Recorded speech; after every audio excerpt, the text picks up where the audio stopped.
आखिर Genghis Khan की सेना नहाती क्यों नहीं थी? और एक ऐसा इंसान जो एक एयरप्लेन को ही खा गया, और एक ऐसा आइलैंड जिस पर कोई भी इंसान कदम रखता है तो उसकी मौत हो जाती है। क्या मछलियों को भी प्यास लगती है? और एक ऐसी लड़की जो उड़ते हुए हवाई जहाज से नीचे गिरने के बावजूद जिंदा बच गई, लेकिन कैसे? अगर आप जानना चाहते हैं इन सभी सवालों के जवाब तो फिर बने रहिए हमारी आज की इस वीडियो के साथ। नंबर 1, एक पूरे एरोप्लेन को खाने वाले शख्स का नाम मिशेल लोटिटो है। फ्रांस के रहने वाले मिशेल लोटिटो इनडाइजेस्टिबल ऑब्जेक्ट्स को खाने के लिए मशहूर थे। उन्होंने 16 साल की उम्र से उल्टी पुल्टी चीजों को खाना शुरू किया, जिसके बाद से ये लोगों के सामने साइकिल, टेबल, बेड और ताबूत खा चुके हैं। ये सब चीज खाने के बाद भी जब इनका पेट नहीं भरा, तब 1978 में इन्होंने कैसना 150 एयरक्राफ्ट को खाने का फैसला किया। इस पूरे एयरक्राफ्ट को खाने में उन्हें 2 साल लगे। मिशेल किसी भी चीज को खाने के लिए उसे छोटे छोटे टुकड़ों में काटते थे और फिर उसे अपने मुंह में रखकर पानी पीते थे। डॉक्टर के मुताबिक मिशेल ईटिंग डिसऑर्डर पीसा से ग्रसित थे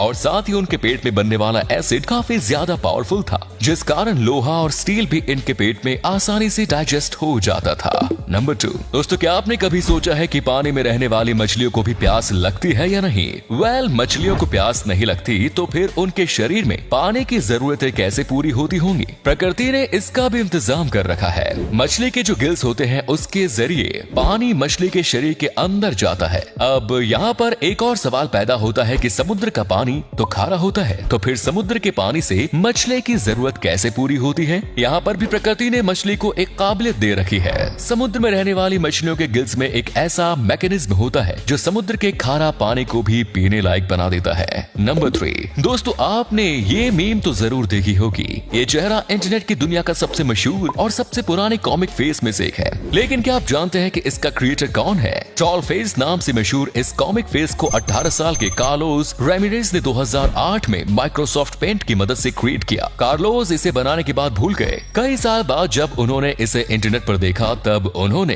कानून की लड़ाई लड़ते हुए इसका लाइसेंस हासिल किया। लाइसेंस हासिल करने के बाद से कार्लोस इस कॉमिक फेस की बदौलत 70 लाख रुपए से ज्यादा की कमाई कर चुके हैं। नंबर 4, चंगेज खान और मंगोल की ताकत और क्रूरता के किस्से तो हम बचपन से ही सुनते आ रहे हैं, लेकिन आप में से बहुत कम लोग ये बात जानते होंगे कि मंगोल कभी नहाते नहीं थे और न ही नदी में अपने कपड़े साफ करते थे। इसके पीछे की वजह उन लोगों का अंधविश्वास था। इन लोगों का मानना था कि अगर वो नदी में जाकर नहाते हैं या फिर अपना कपड़ा साफ करते हैं तो नदी है पानी गंदा हो जाएगा, और अगर नदी का पानी गंदा हो गया तो फिर पानी के अंदर रहने वाले ड्रैगन्स गुस्सा होकर उन पर हमला कर देंगे। इतनी ताकतवर सेना भी ऐसे अंधविश्वास को मानती थी, यकीन करना मुश्किल है। नंबर 5, दोस्तों जब भी कहीं पर आग लगती है तब आग बुझाने के लिए वहाँ फायर फाइटर्स इंसानों को ही जाना पड़ता है, और कई बार फायर फाइटर्स को अपनी जान भी गंवानी पड़ जाती है। फायर फाइटर्स को खतरों से बचाने के लिए अब एक ऐसे ड्रोन का आविष्कार किया गया है जिसकी मदद से अब आग बुझाने के लिए इंसानों की जरूरत नहीं पड़ेगी। ये फायर फाइटर ड्रोन एक बार में 150 लीटर पानी लेकर उड़ सकता है, और फिर लेजर टारगेटिंग की मदद से ये सिर्फ आग लगी हुई जगह पर ही पानी का छिड़काव करता है। फायर फाइटर ड्रोन्स ऐसी जगह पर जाकर आग बुझाने में सक्षम है जहां इंसान नहीं पहुंच सकते।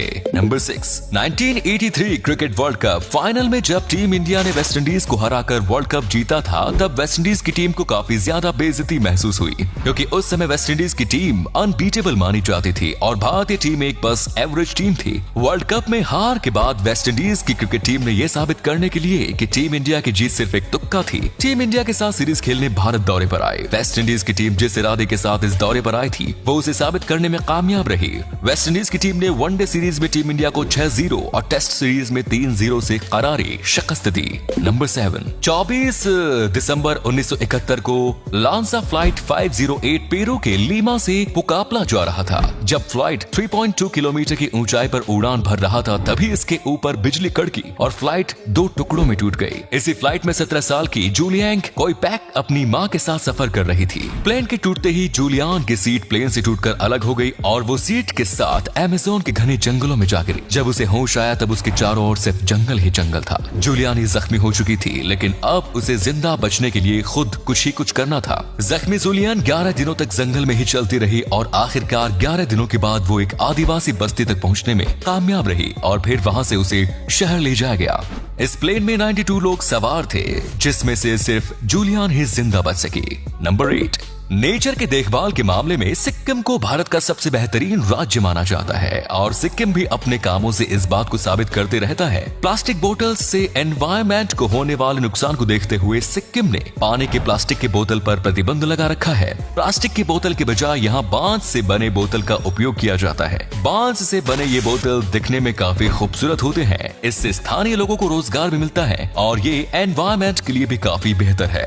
नंबर 9, साउथ अटलांटिक ओशन में स्थित फॉकलैंड आइलैंड्स पर अर्जेंटीना और ब्रिटेन के बीच लंबे समय से विवाद चल रहा था। 1982 में दोनों देशों के बीच इस आइलैंड पर कब्जे के लिए युद्ध भी हुआ। युद्ध में ब्रिटेन की जीत हुई, लेकिन फिर वो चाहकर भी इस आइलैंड पर अपना सेटलमेंट स्थापित नहीं कर सका। इसके पीछे की वजह ये थी कि युद्ध के दौरान अर्जेंटीना ने इस आइलैंड पर 30,000 से ज्यादा लैंड माइन्स बिछा दिए। युद्ध तो खत्म हो गया, लेकिन इतने सारे लैंड माइन्स को ढूंढना और उसे सुरक्षित नष्ट करना किसी के लिए भी मुमकिन नहीं था, जिस कारण ब्रिटेन ने भी इस आइलैंड पर अपने किसी भी इंसान को नहीं भेजा। अब इस आइलैंड पर सिर्फ पेंगुइन रहते हैं। अगर आज भी कोई इंसान इस आइलैंड पर जाता है तो फिर उसके पैरों के दबाव से लैंड माइन्स फट सकता है। तो उम्मीद है आपको आज की वीडियो पसंद आई होगी। अगर हाँ तो इस वीडियो को लाइक करें। इनमें से कौन सा फैक्ट आपको सबसे ज्यादा अच्छा लगा कमेंट्स में जरूर बताएं। इस तरह के और भी इंटरेस्टिंग फैक्ट वीडियोस देखते रहने के लिए चैनल को जरूर सब्सक्राइब करें। धन्यवाद।